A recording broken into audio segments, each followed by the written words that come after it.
right, ladies and gentlemen, welcome back to Canada Hoops. It's your boy Maddie. Thank you for your continued support. Please keep downloading and sharing us. Tell a friend to tell a friend. Our wonderful guest today represents Winnipeg, Manitoba. She is a former Glenlawn Collegiate Lion, Utah Ute, and currently plays in the WNBA with the Perth Lynx. And she won bronze with the senior women's national team at the 2023 FIBA AmeriCup for Canada basketball. She is Emily Potter. Emily, thank you so much for joining us on Canada Hoops. Thank you so much for having me. Happy to be here.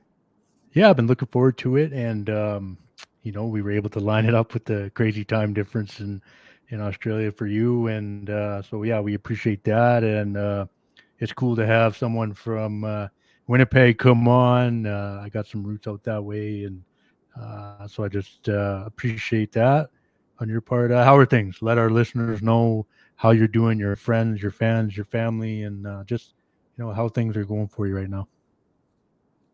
Yeah, I'm doing good. I mean, I feel like this basketball season has been more up and down than others that I've had, but love my teammates, love the city I'm living in, really like the league.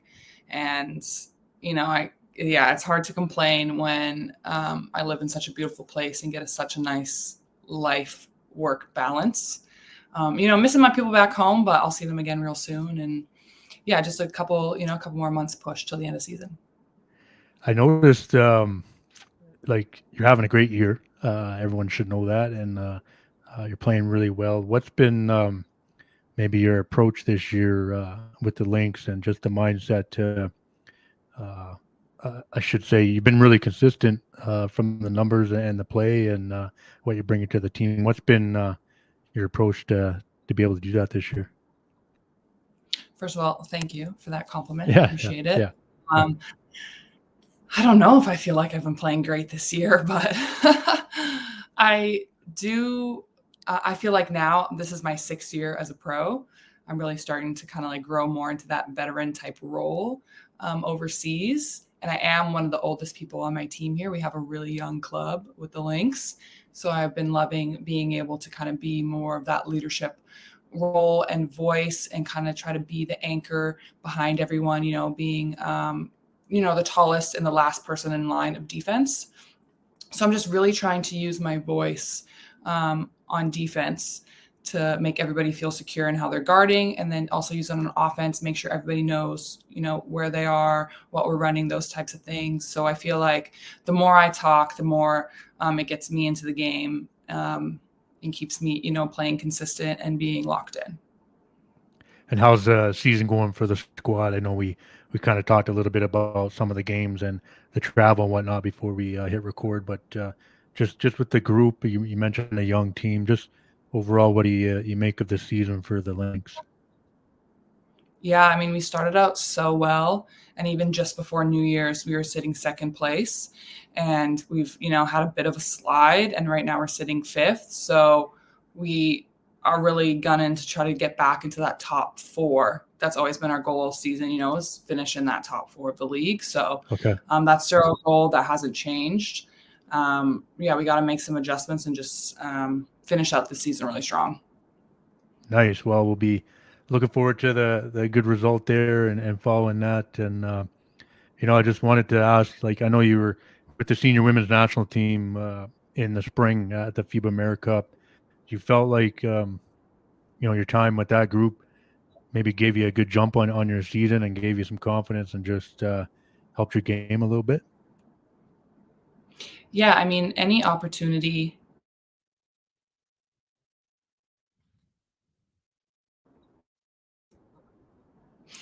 Yes. Okay, now we're good. Yeah, any opportunity I have with the senior national team is I just want to be like a sponge and kind of soak it all up.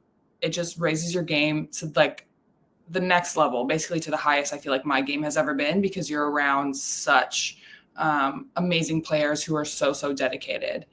I remember when I was younger, I always had the goal, okay, I want to play NCAA. So I did that. I want to play pro, did that. But even at all of those levels, and it's not like to talk badly about anyone or to fault them, there's people that are more dedicated than others, right? You have people in college who are there, free education. They love their experience, but they know basketball is going to end after them. like after, their college experience.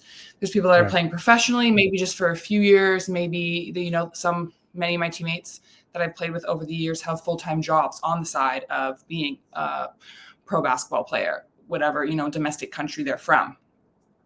National team is like everybody's 100% locked in, 100% dedicated, all striving for like their highest, lifelong goals in sport. So to be in that like group of people, it's just like, I think that's like the best it's ever going to get in terms of like a basketball environment. Everyone's just so locked in and really focused on the details to squeeze everything they can out of that experience.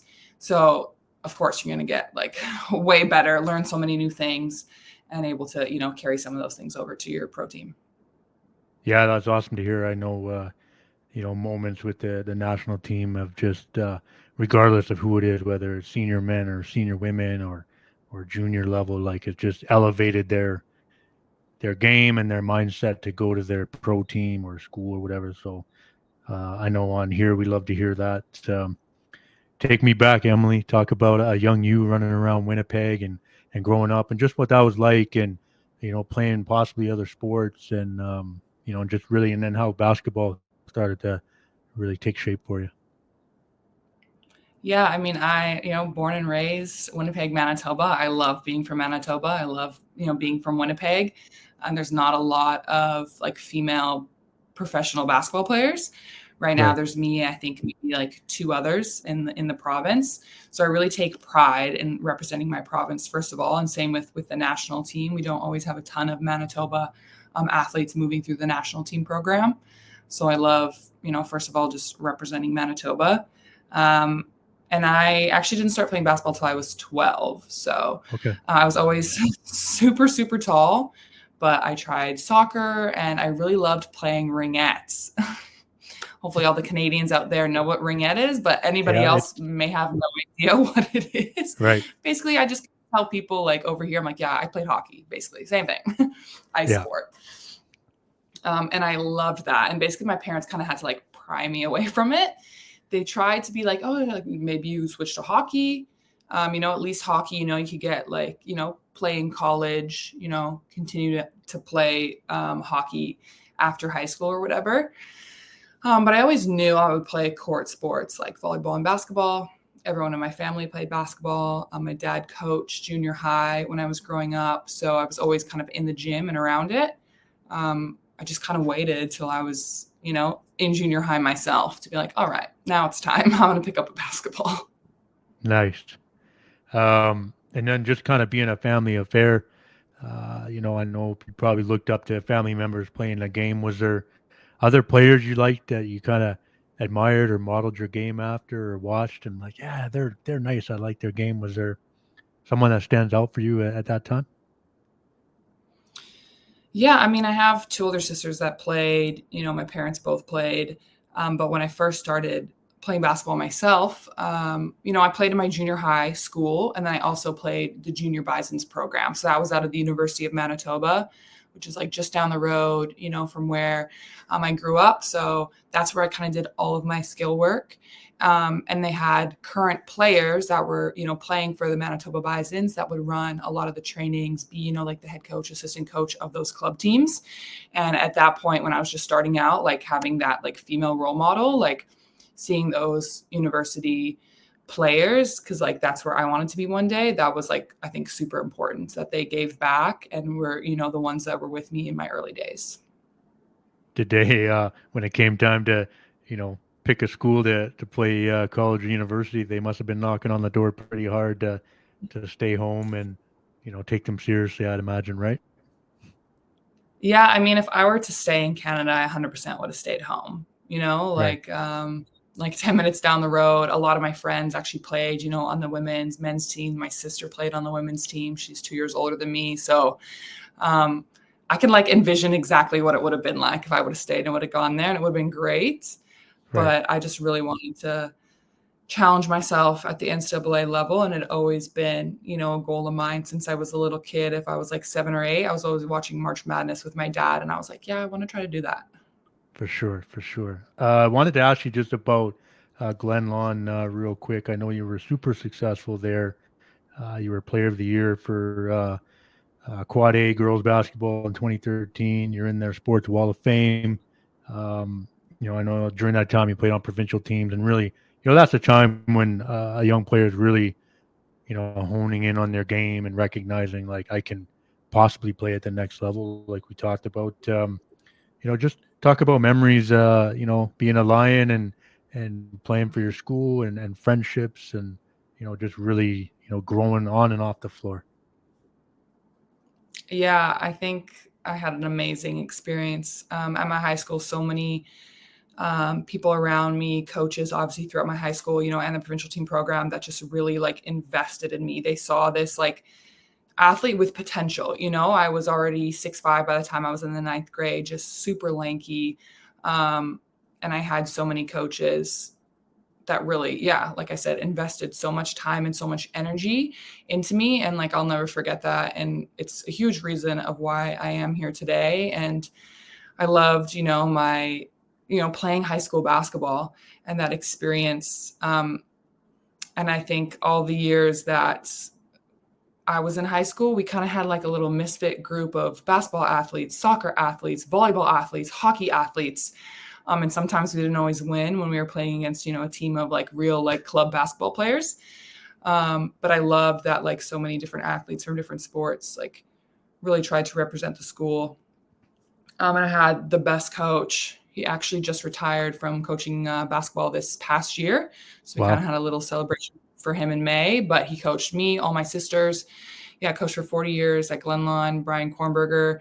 And he was at the gym every morning to open the doors for me at 7 or 7:30 in the morning to Wow. rebound for me every single morning. So I think I started doing that, I think after grade 10. I played varsity in grade 10. And then for my, grade 11 and grade 12 years, I really, set the goal of trying to make, like a junior national team. And he was there every morning to open it up. And not even just for me, but for like any random student, any athlete, non-athlete that just wanted to come in, shoot some hoops before school started. You were welcome to come into the gym, hang out, just like a safe space. And he would rebound for me every single morning.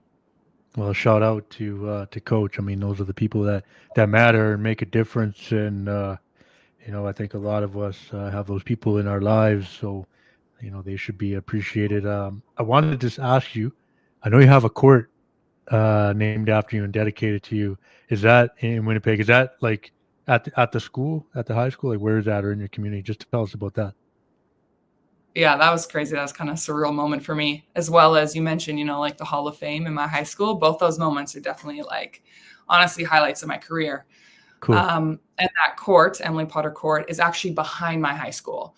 So Okay. it's kind of like next to a soccer field that's by the high school. It's not actually affiliated with my high school, but it is, like right next to it. And I actually know, one of the city councilors, and he's kind of who spearheaded the project. And yeah, it's great that he was able to, like choose this specific outdoor court. They've been, popping up a lot of new outdoor courts throughout the city, which is fantastic. And this one is a great location right behind my high school. So we had the official like unveiling of that in August, right before I headed overseas. So that was so cool, to have my friends and family there, pop a bottle, some apple juice and Yeah, yeah. yeah, and just see that. Yeah, it was super cool. So I haven't really gotten to play on it, but I'm excited to, go home this summer and hopefully, get a couple reps up on it. No doubt. I know. I thought it was cool. I just, that's a thing that's gonna last forever, and just shows the difference and impact you've made, and others have appreciated that, and not everyone gets that honor, if you will. So that's really cool. And you wrap up at Glen Lawn. You talked about wanting to play Division One. What did that look like for you? Just the recruiting and the process, decisions. Take us through that, and then why did you ultimately choose to go to Utah?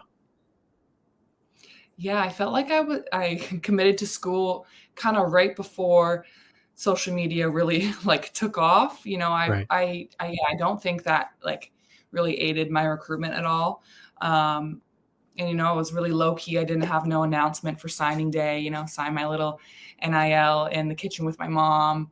But how I got recruited was definitely through opportunities with the national team, trying out for, I think it was like the U16 team, U17 team, and then playing with the provincial team.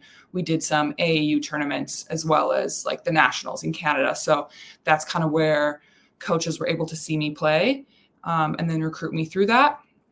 And Utah was one of the teams that saw me from the national team, because at the time there was, I think, 3 other Canadians on the team when I went on my visit. Right. So yeah, like, and all Canadians that had played on the national team, Taryn Wachowski, Michelle Plouffe, Paige Crozon. So like amazing, like players, had historic careers at Utah as well. And obviously Paige and Michelle are still playing 3x3 with Right. Team Canada. So there's just like a great lineage of successful Canadians at Utah, as well as, Cam and Shona, like they had a Canadian on the team since like the 90s. So it kind of felt like a slice of home. And I saw the success that they had moving from college to the national team. And I wanted to follow that same path. Were you considering anyone else? Like, did anyone really come into the picture at all, or was it always kind of Utah at the forefront? I was honestly pretty torn between Utah and Iowa State. Those are my top 2. Did the visits to both of them. Dad came with me to the visit to Utah. He's like, yeah, go Utah. My mom came with me to the visit to Iowa State. She's like, yeah, go Iowa State. Right. It was stressful. Iowa State was, I think, like a 10-hour drive from home, so a lot closer than Salt Lake City. And yeah, just like, yeah, they were just different. They were both fantastic, but I think on paper, even Iowa State maybe would have been a better choice. But in the end, like my gut just told me to go to Utah. And that's Well, what you I mentioned chose. you mentioned the success of, previous Canadians.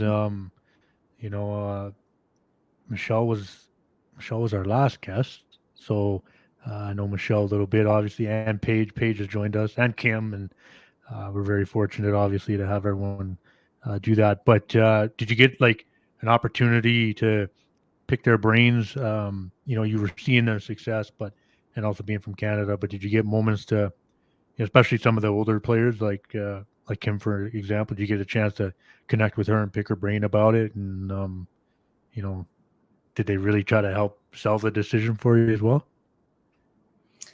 I don't know if Kim did necessarily. I was definitely terrified of her when I was younger, like 17, 18. When I first got an opportunity to kind of like train with the senior team, she was just like this, like, to me, she was like the face of the program, right? And just like super experienced and talented. But definitely like Taryn, she was my host when I went to go visit Utah, and she really tried to, sell me on the program. So did Paige, Michelle, all of them.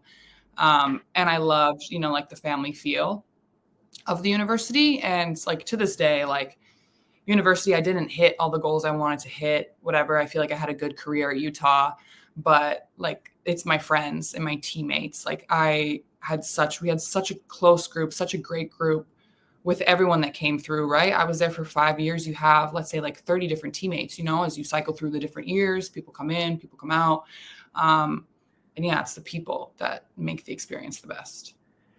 Well, I think it was a good decision. I watched sort of a 10-minute, 12-minute highlight pack of your time at Utah. I think that the university put together, and you had big moments. You dominated.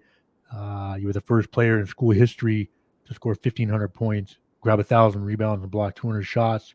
All freshman team in 2014 in the Pac-12. Very successful, and it is a good school that really develops top players. What are your best memories as a Ute? Like you mentioned, friendships and relationships. What stands out for you? Definitely anytime we beat BYU. Nice. That's, like our main rival.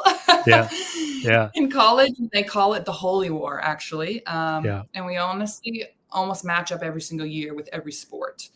And they kind of like, take all the results, and whoever, wins the bulk of it, right, gets kind of like bragging rights for the next year. Cool. But I remember my freshman year, we won. I think it was double overtime. I don't know. Michelle Plouffe hit some crazy shots. Like it was Nice. insane. And I really felt like I was like in that game and contributing and, playing a lot. And that was kind of like, I feel like my first big game moment. I don't even know if I'd been in a double overtime game before that. But yeah, that kind of felt like a big moment, kind of like, oh my God, like I'm here, I'm playing on the stage and like good things are happening. So that was definitely, super cool. I like that. I wanted to just ask you just sort of about the college landscape now, with the NIL stuff and the ability for players to get endorsements and whatnot, and have some financial security, if you will. Um, and you look at a player like Caitlin Clark at Iowa, who's unreal, and her playing there and staying there likely gets more than and going pro, which is it's sad in a way. What are your thoughts? Because I know I've asked past guests, and you know, who probably missed out on opportunities, if you will. Any thoughts on that and what that looks like, and maybe you talk to people about it as well. Yeah, honestly, I'm a little torn on some of the things about it because I don't want college sports to kind of lose, I don't know, what's good about them.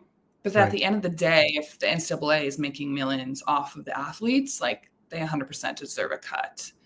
And at this point, they're still not getting a cut. But I think the least that they could do is allow players to be able to get, money themselves. I think of especially female athletes, but also male athletes, a lot of the time, sometimes their game does not translate to the pro level. The Right. NBA and NCAA is quite different. Same with the WNBA. There's just so many limited spots. So if you can capitalize on when you're popular, when you're playing at your best and make money now, like I fully support that. And yeah, especially female athletes, think of gymnastics, think of volleyball, think of soccer, think of basketball, that maybe their pro careers are short or non-existent, right? So if they can like make as much as they can during, when they're at their peak, I 100% support them being able to do that. And as of right now, right, like the NCAA is still not losing any money because of that. They're just letting people use their own name to go out and get their own endorsements. So we'll see if eventually the NCAA has to pay some sort of cut or profit share to athletes. But at that point, if you become an employee, I don't know if college basketball or college sports in general and NCAA sports, like how much it'll change or how the landscape will look in even like 5 years. No, those are great points, and I really like the fact that you brought that up. So an athlete might um, be really good at the Division 1 level in their sport, but may not translate to the pro level. And so they're capitalizing while they can. And a lot of times an athlete is more revered at that school and goes down in history as a legend at that program rather than what they do in the pros, right? So that's their time to make a name and maybe make some dough. And yeah, it's an interesting concept. And if you think back over the history of the NCAA and the amount of money they've made at every level, it's good to see players have that ability now. And I wonder how sustainable it is, maybe. But it's up to the programs and the schools to sort of figure it out how to retain athletes and keep them and recruit them. And that's kind of on their end. But yeah, any other thoughts about Utah that you just want to mention? I know, like, um, I feel like you had a great career there. I know you were um, a big time contributor. Just any other thoughts about being a Ute? Yeah, I mean, I love my time at Utah. I loved playing in the Pac-12. And honestly, after this year, the Pac-12 is no more. So that's crazy Right. to me as well. And Yeah. that definitely has to do with, money and TV deals. And the Pac-12 network kind of fumbled the bag on that front because it was just not really accessible to a lot of people outside of the West Coast. So it's going to be very interesting. Utah's moving into the Big 12. Right.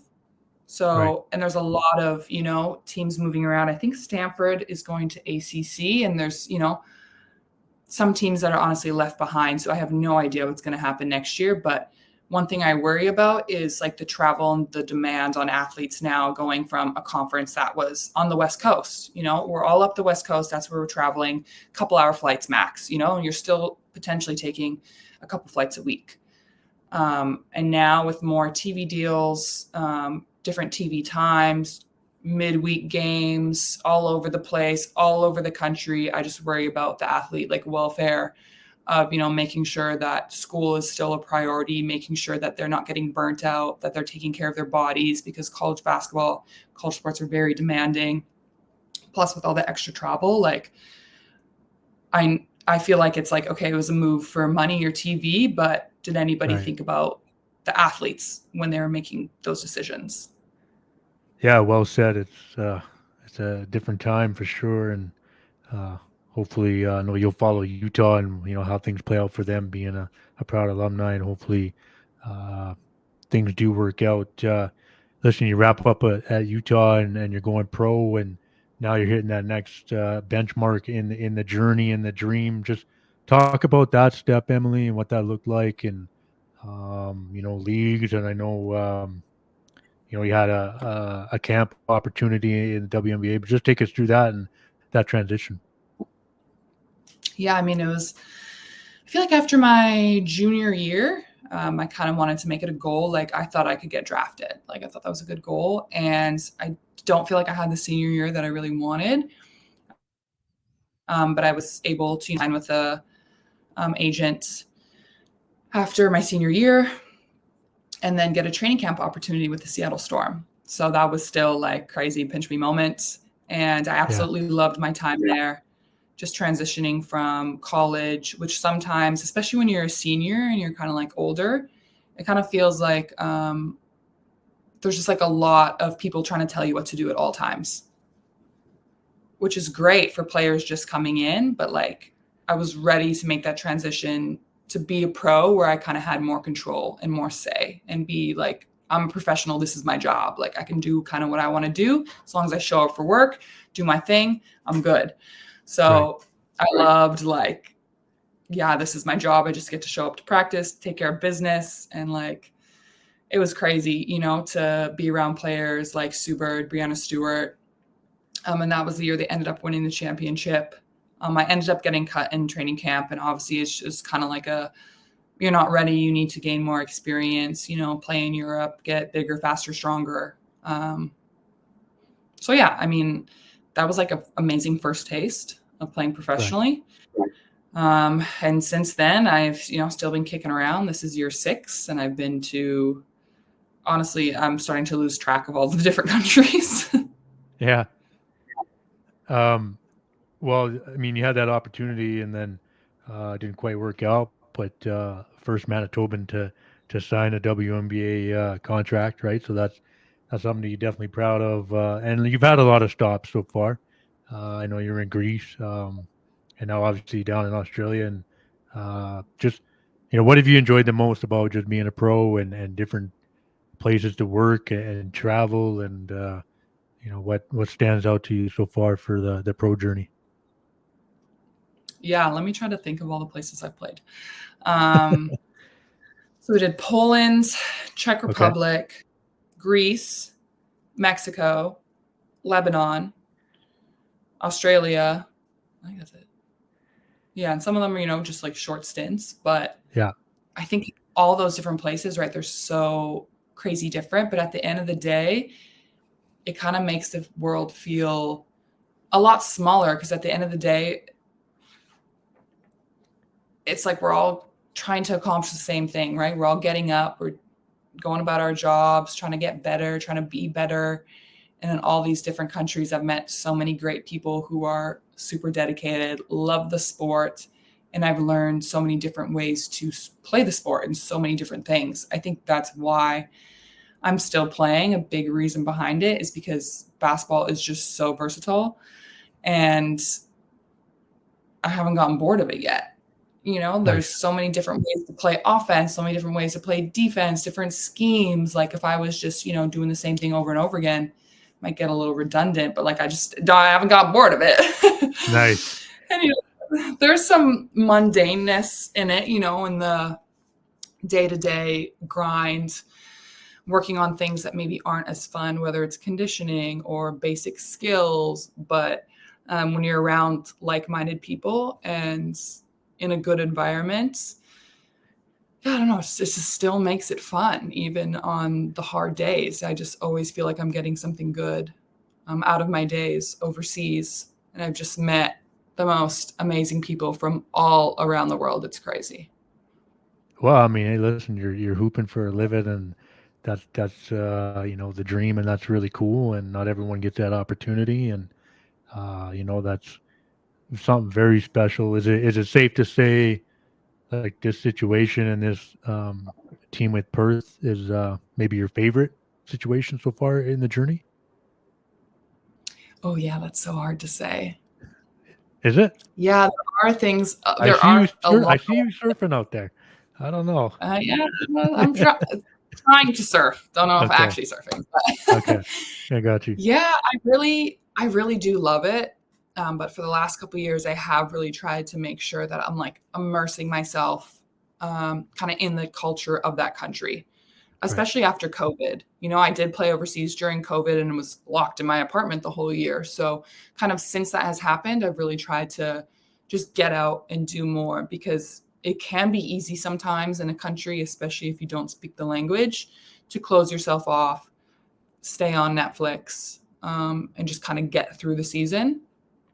But this is such a unique experience. I just want to make the most of it. So I really did love Greece a lot, but I also love Australia. Like there are, you know, similarities, right? Like kind of both by the beach, Right. um, but different kind of like lifestyles and food as well. But yeah, so hard to choose. Do you like are you locked in for next year down there? Like what do you anticipate for next year in the pro year? Yeah, so right now, this is just a 1-year deal. So I Okay. have no idea what's gonna happen next season. I try not to think about it, but it's definitely, you know, stressful because I feel like at a certain point in a season, you always feel like you're kind of playing for your next contract. Right. Um, and, you know, I don't wanna have that mindset. I'd rather be, you know, on a team that's at the very top and I score 2 points. You know, I'd rather be a part of a championship team than score 30 points on the last place team. Right. But unfortunately, in this like, you know, landscape, like statistics do matter to some point. But yeah, we'll see what happens next year. Like I have no idea what's going to happen. Hopefully like right after season, it won't take, you know, too long, maybe like a month to figure out kind of like what's going on, and we'll see what happens with this team. But yeah, I mean, I love my time here and I would definitely be open to, you know, experiencing Australia some more. So we'll see what happens. Yeah, I'm sure it's going to work out for you, and you'll be in a good situation, especially because we talked about it. I think the play has been there, so and we'll put them good vibes out there for that. Emily, Thank here you. on Canada Hoops, we love to talk Canada basketball, especially with guests who have played for the program, which you have obviously done. For you personally, what does wearing the red and white mean to you? Yeah, I mean, it means like it means a lot. It's definitely, you know, my highest goal, kind of in my basketball career is to represent your country. And I also love being from Canada.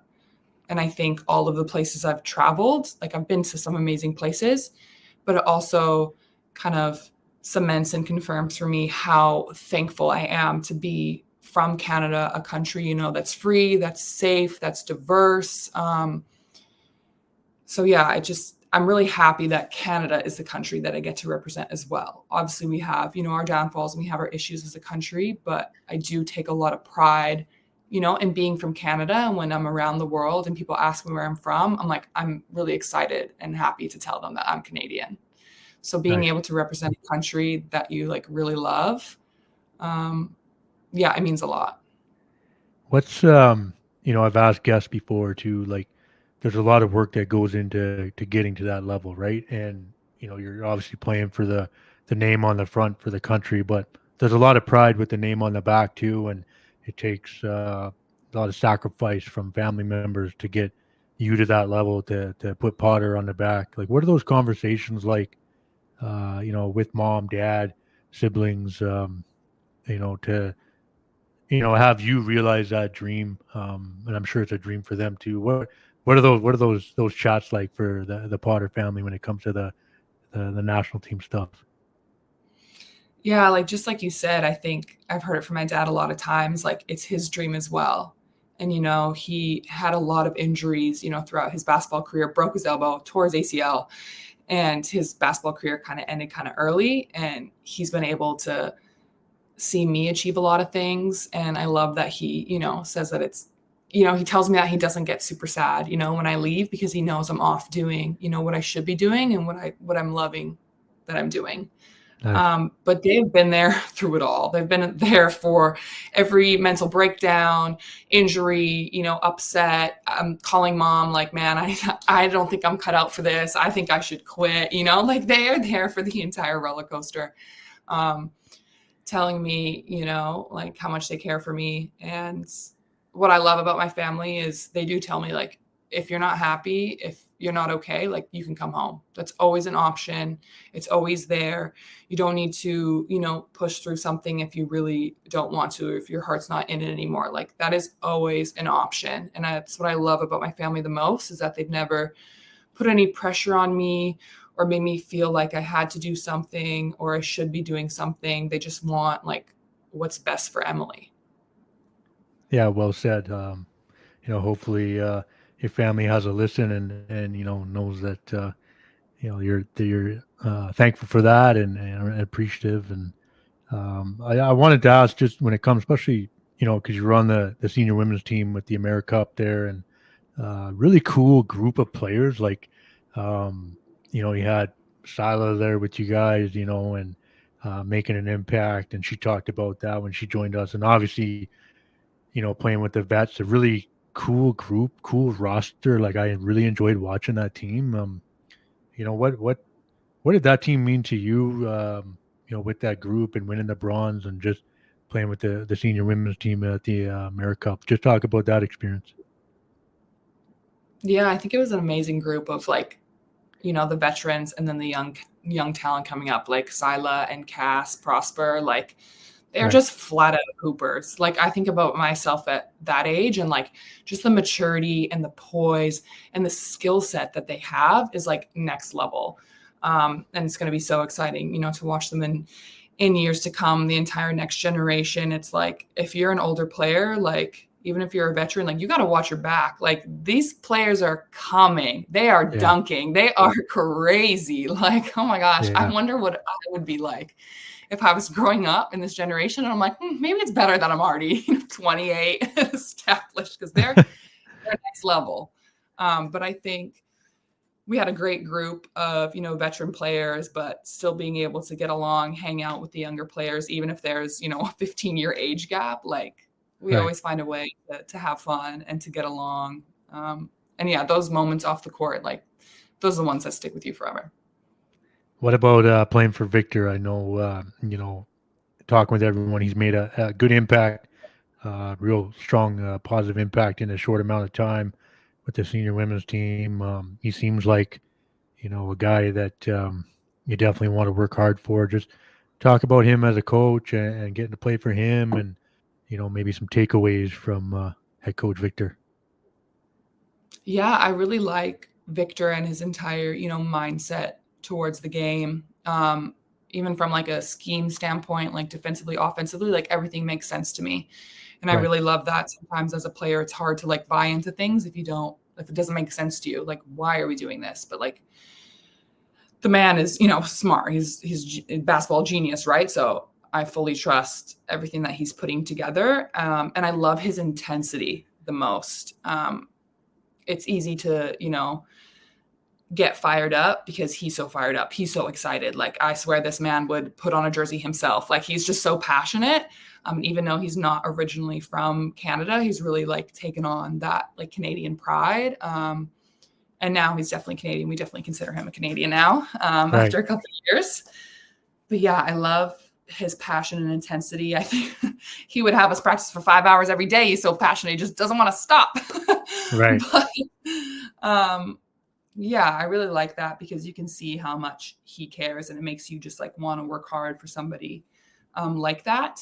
And I've just learned, even, at my age now, like what that looks like, what that hard work looks like. And I think what I learned this summer the most is like what giving 100% like actually looks like. And I don't want to give anything less. And he's telling us on the court, like give 100%. And when you're too tired to give 100% anymore, ask for a sub, we'll sub you out. Like that's all you can ask, is like you're going hard all the time. Right. So I really like that mindset where it's like, it's okay if, like you can't, go for 40 minutes. Like if you're giving your all, we can live with that. And yeah, that's something I've really tried to embrace in my own game moving forward, and something that I'll try to keep bringing back to the national team. Yeah, I love it. I know, from watching the team and the program, and Victor coming in, man, what it seems like a real uh, great choice, obviously, and anyone that I speak to, loves to play for him. Have they said anything? I'm wondering, like, say Victor or Denise Dignard, like, are they? The Olympics are coming, right? And I know there's a qualifying tournament coming up here in Hungary. Like, what's and I'm just asking, I guess, because they've done it with the men in the past. Like, is there a lot of dialogue with everyone and communication about, um, you know, I'm going to assume the senior women qualify for the Olympics, right? And is there a lot of talk about just bringing everybody in, like a really big camp, and just seeing how things unfold? Like, is there constant talks with everybody right now about that? Yeah, I would assume it might be a bit of a bigger camp, let's say like in May. Right, We're going to be missing some like key people, obviously, with the WNBA. So I think they'll definitely have, like the top. Everybody else, they're going to need to bring in a lot more players if we're missing, a lot of key WNBA pieces, and hopefully a few more, like drafted this next year as well. So we'd love to see, more and more Canadians in the W, but that definitely changes the landscape of this summer and kind of like the preparation leading right, into the Olympics. I have no idea what I'm allowed to say or not say in terms of like qualifiers summer, but I don't know the exact summer schedule yet. right, But I'm banking on being there and at least giving it a shot. Of course, right, nothing set in stone of who's on the Olympic team. They kind of have, and I don't even know who's all included in like the long list, right? That they kind of have to send to, I guess like the COC, just in case you do get chosen. right. So I'm in that pool of like players, right? That it's like, oh, like you are in the pool of players. Don't know how big that pool is, but let's say there's 30 of us. I have no idea. Right. No, yeah, I don't want to get you in trouble. I know. No, Um, you're good. Don't worry. no, I mean, like Michael Bartlett's a friend of ours, right? And Yeah. I can kind of hit him up on text, and he'll tell me some stuff, but I'm not allowed to say certain things or whatever, right? So, Yeah. shut out the boss for the support, but no, Yeah. it He's just is great. cool. Like, yeah, I'm looking forward to seeing like what we talked about, what camp looks like for uh, the senior women's team, who's there, whatever. Like, I'm excited for it. I know there's been a lot of attention with the men finally qualifying, and the women for so long have been there, a top program, like committing, sacrificing, and I think the Canada basketball nerds like myself understand that, and recognize it, but it needs to be mentioned more and celebrated more, right? And so yeah, I'm just looking forward to it, and I know the qualifying is going to happen. I'm not doubting that one bit. Like, we'll go to Hungary and have a great tournament, and just see what the spring brings. And as we head to Paris, I wanted to ask you, your time with the program. Like, who have you grown close with, gotten to know through the national team stuff? That someone that you talk to regularly, or a strong friendship with. Anybody come to mind? Yeah. I mean, I've had so many great teammates over the years since I was like 17, right? And it's kind of Right. crazy. But one of like the longest ones, I think since I played on the 19U team, Sammy Hill, she's been somebody that, played Yeah. with a lot, and also Ace Koenig. So yeah, I really love those girls. Always fun when we like meet up at camp, and it's kind of like, oh, we're gonna, always go get coffee together or do a puzzle, like just like things to kind of pass the time, when you're in a training camp atmosphere. Right. Um, yeah, there's always, some other people that are down to play cards after practice and things like that. Love it. Yeah. Shout out Hazelin and Sammy, guests of ours and friends of ours. Emily, do you have a top five or favorite five of all time for Canada basketball? Top five. I thought you said top three. No, we Top need five. we need like a no, we need I, well, we don't need it, but we mhm. asked that question, like who's maybe your Yeah. top five or like a starting five or a favorite five. Let's see what you got here. Okay. Um, okay, I got to start off with Steve Nash because I just feel like he's, Canadian GOAT. And For I sure. remember meeting him maybe when I was like 16 years old, and I was just like starstruck. So Right. he came to Winnipeg for a charity event. Maybe it was for like the hospital or something.